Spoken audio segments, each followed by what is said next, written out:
कल्याण डोंबिवली महानगरपालिकेच्या निवडणुकीच्या प्रचाराची तोफ काल थंडावली असली तरी सोशल मीडियावरती एकामेकांवरती वार प्रत्यवार आरोप प्रत्यारोप होत आहे।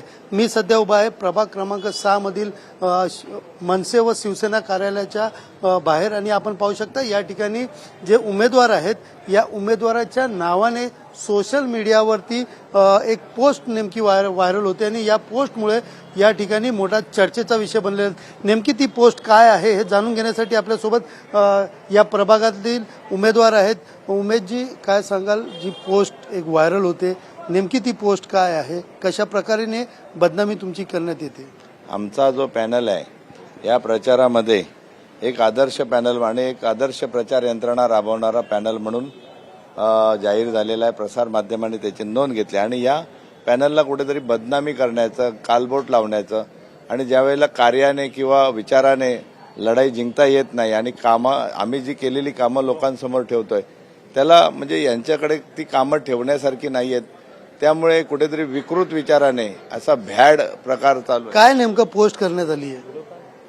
मी बांधकाम क्षेत्राशी निगडीत असल्यामुळे कुठेतरी मी चाळीवाल्यांना फसवतोय किंवा कोणाला काय, ज्यांची घरं आहेत त्या जागेवरती त्यांनीच प्रतिक्रिया दिल्यात की ही खोटी आणि फेक आयडी करून ही प्रचार केला जातोय आणि या विकृती त्यांची कुठेतरी बाहेर येते। बाकी याविषयी आपण काय तक्रार वगैरे दिली? रितसर जी कायदेशीर प्रक्रिया तक्रार केलेली आहे आणि ती साईट बंदही करण्यात आलेली आहे। पुन्हा चालू करताय, पुन्हा बंद करतोय आम्ही। संकेतजी, तुमच्याही नावाने काहीतरी पोस्ट येते, नेमकी ती काय पोस्ट आहे, काय दाखवाल, कशा प्रकारे ती पोस्ट कुठे कुठे व्हायरल होती? आता काल रात्रीपासून आम्ही एक पोस्ट बघतोय। माझ्या बाबतीत असं केलं जाते की माझ्यावरती हत्येचा गुन्हा, खंडणीचा गुन्हा, अशा अनेक गुन्हे माझ्यावरती दाखल आहेत। आता मी हा माझा पोलीस व्हेरिफिकेशन सर्टिफिकेट आहे, माझ्यावरती एकही गुन्हा नाही। गुन्हा काय तर माझ्यावरती एखादी एनसीपी सुद्धा नाही, परंतु विरोधकांचं विकृती आमच्या समोर येते आणि कुठेतरी प्रभागामध्ये आमचं चारित्र्य मलिन करण्याचा प्रयत्न करत आहेत। कारण की कार्याने बोला किंवा कार्याने ते आम्हाला हरवू शकत नाहीत आणि त्यामुळे असे भ्याड हल्ले ते आमच्यावरती करतायत, त्यामुळे मी त्यांचा जाहीर निषेध करतो। या विषयावरती आपण कोणाकोणाला तक्रार दिलेली आणि काय तुमची मागणी? आम्ही सायबर क्राईमला तक्रार दिलेली आहे आणि साईट बंद होते, पुन्हा चालू होते आणि पुन्हा रिपोस्ट केली जाते। तरी पण आता आम्ही पोलीस स्टेशनलाही कंप्लेंट केलेली आहे।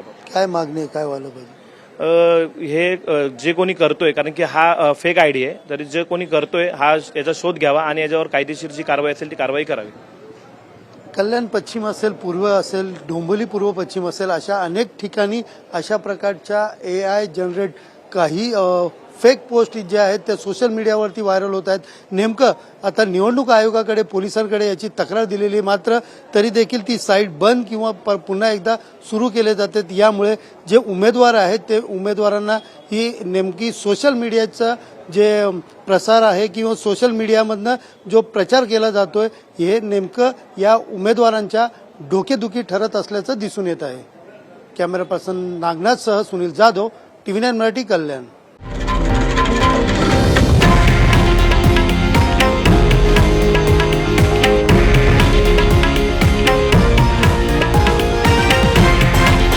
हे आहे देशातील नंबर 1 न्यूज नेटवर्क आणि आपण पाहत आहात TV9 मराठी, एकमेव।